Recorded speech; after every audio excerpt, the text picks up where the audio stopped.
दक्ष news, सामान्यांच्या हक्कासाठी नेहमी दक्ष। नाशिकमध्ये एका सराफी व्यावसायिकाने आत्महत्या केल्याप्रकरणी मोठे वादळ उठले आहे। माजी नगरसेवक सय्यद मुशीर मुनिरुद्दीन यांनी गंभीर आरोप करत सांगितलाय की या आत्महत्येमागे पोलीस अधिकारी मधुकर कड यांचे अमानवी वर्तन आणि कथित दबाव जबाबदार आहे। त्यांच्या आरोपानुसार दीपक दुसाने या युवा सराफी व्यावसायिकाला कोणताही ठोस पुरावा नसताना बळीचा बकरा बनवण्यात आले, उल्हासनगर येथे नेऊन टॉर्चर करण्यात आले आणि मोठी रक्कम वसूल केल्याचा दावा त्यांनी केलाय। मी नगरसेवक मुशीर सय्यद, नाशिक। आपल्याला एका महत्त्वाच्या विषयावर मी आपल्या सगळ्यांना लक्ष केंद्रित करतोय। विशेषतः मी 4 तारखेला आजच्या दिवशी मुख्यमंत्र्यांना, गृहसचिवांना, पोलीस महासंचालक आणि नाशिकचे पोलीस आयुक्तांना एक निवेदन दिलेला आहे, ज्यामध्ये नाशिक उपनगर पोलीस स्टेशनच्या हद्दीमधील गुन्हा रजिस्टर नंबर 90/2023 यामध्ये दीपक दुसाने म्हणून एक व्यावसायिक होता, सोने व्यापारी। त्याची छडवणूक झाली होती आणि त्या छडवणुकीच्या मुळे त्याने लाईव्ह व्हिडिओ पण तयार केला होता। त्याची FIR पण झालेली आहे। त्या FIRच्या अनुषंगाने 306 असा कलमाचा गुन्हासुद्धा उपनगर पोलीस स्टेशनमध्ये दाखल झालेला आहे। सदर प्रकरण सरळ नाशिकमध्ये कार्यरत असलेले गंगापूर पोलीस स्टेशनचे पोलीस निरीक्षक, कायम वादग्रस्त असणारे, नाशिकमध्ये कायम क्राईम पोलीस स्टेशनमध्ये काम करणारे, क्राईम ब्रांचमध्ये काम करणारे पोलीस निरीक्षक मधुकर कड यांच्यावर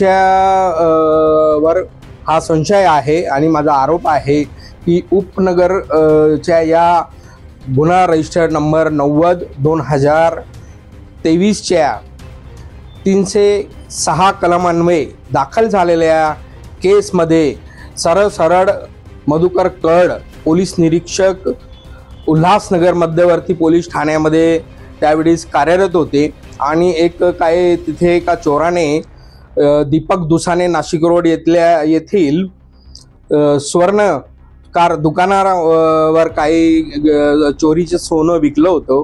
त्या अनुषंगाने तेथील पोलीस आले। त्यांनी दीपक दुसाने याला चौकशीसाठी बोलवलं। 12 ग्राम त्या FIR मध्ये उल्लेख असल्याप्रमाणे 12 ग्राम सोनं हस्तगत करून त्या उल्हासनगरच्या गुन्ह्यामध्ये त्यांनी जप्त केलं, असं सगळं FIR मध्ये नमूद आहे।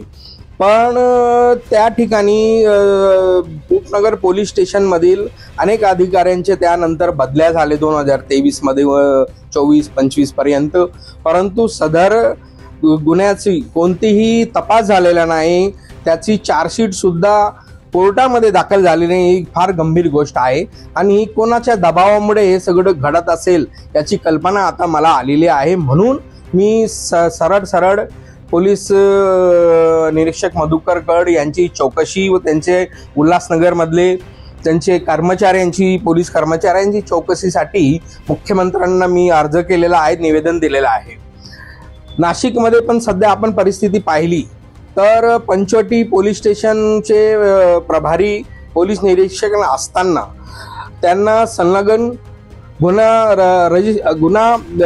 गुन्हे शाखे युनिट 1चा प्रभारी चार्ज सुद्धा त्यांच्याकडे होता। सुमारे 1.5 वर्ष त्यांच्याकडे युनिट 1चा चार्ज असताना नाशिक शहरामध्ये गुन्हेगारी एवढी वाढली की याचा उच्चांग झाला आणि त्यानंतर पोलीस आयुक्तांनी आणि शासनाने ज्या पद्धतीने पावले उचलून गुन्हेगारी मोडीत काढण्याचा प्रयत्न केला ते सराहनीय आहे। परंतु सदर मधुकर कड हे गुन्हे शाखेचे प्रभारी असताना 1.5 वर्ष किती त्यांनी कोणत्या पद्धतीने त्यांनी आपला कार्यभार हाताळलाय की पूर्ण नाशिक गुन्हेगारीमय झाला होता। म्हणून मी हे एवढा गंभीर प्रश्न आहे, एकीकडे जे राजकीय किंवा गुन्हेगारी करणारे लोक जे काही गुन्हे करत आहेत त्यांच्यावर चांगल्या पद्धतीने आणि प्रभावी पद्धतीने त्यांच्यावर सध्या गुन्हे दाखल होऊन त्यांच्यावर कारवाई सुरू झालेली आहे। तर एका पोलीस अधिकारी जो उल्हासनगरमध्ये कार्यरत होता, त्याचा राहणं, त्याचे रहिवासी तो पण जो सोनारा आहे दीपक दुसाने आणि मधी कोरकाडे हे दोन्ही नाशिक रोडचे रहिवासी असल्यामुळे त्यांनी कोणत्या पद्धतीने तो केस हाताळली आहे की दीपक दुसाने याला आत्महत्या करावी लागली, याची गंभीर दखल घेऊन याची चौकशी झाली पाहिजे आणि जे काही कोणी दोषी त्याच्यामध्ये आढळले तर त्यांच्यावर कारवाई झाली पाहिजे, त्यांना अटक झाली पाहिजे, एवढी माझी मागणी आहे. कारण FIR मध्ये नमूद आहे की 12 ग्राम सोनं तिथे जप्त करण्यात आला. पोलीस तिकडे आले, त्यांना दीपक दुसाने या सराफी व्यावसायिकाला छळण्यात आला आणि त्या छळवणुकीमुळे त्याने 3,70,000 रुपये कोणाला दिले त्या FIR मध्ये त्याचा उल्लेख आहे, त्या व्हिडिओमध्ये त्याचा उल्लेख आहे. या सगळ्या गोष्टींचा चौकशी झाली पाहिजे आणि इन्क्वायरी होऊन संबंधितांवर कारवाई झाली पाहिजे, ही आमची प्रमुख मागणी आहे. तसेच जवळपास 3 वर्ष उलटूनही या प्रकरणात तपास किंवा चार्जशीट दाखल न झाल्याने मधुकर कड यांचा प्रभाव काम करत असल्याचा त्यांचा आरोप आहे. ही बाब आता नाशिकच्या पोलीस व्यवस्थेवर व शहराच्या कायदा सुव्यवस्थेवर मोठे प्रश्नचिन्ह निर्माण करते. मुनिरुद्दीन यांनी ही संपूर्ण माहिती गृह मंत्रालयापर्यंत पोहोचवत निष्पक्ष चौकशीची मागणी केली आहे. दक्षिण न्यूज ब्युरो, नाशिक.